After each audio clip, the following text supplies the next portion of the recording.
Polresta Bogor Kota menggelar sosialisasi pemberlakuan pembatasan kegiatan masyarakat atau PPKM Jawa Bali di Aula Mapolresta Jalan Kapten Muslihat Kota Bogor belum lama ini.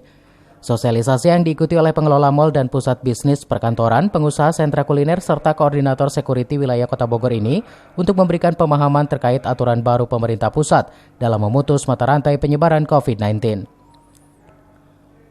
Menurut Kapolresta Kombes Polisi Susatyo Purnomo Condro, jumlah pasien positif COVID-19 secara nasional terus meningkat, tak terkecuali di Kota Bogor.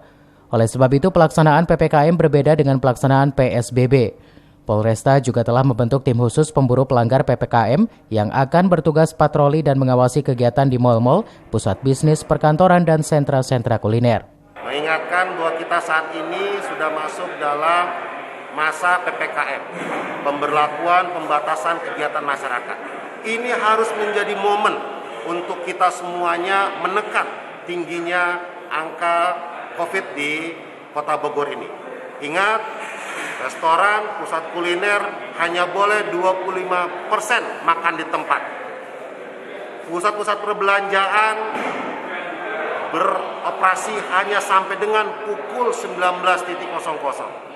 Begitu pula kawasan perkantoran, diupayakan 25% saja yang ngantor, sementara 75% itu melaksanakan WFH. Tentunya kita akan melakukan sosialisasi termasuk penegakan disiplin melalui berbagai sanksi-sanksi bagi para pelanggar protokol kesehatan tersebut.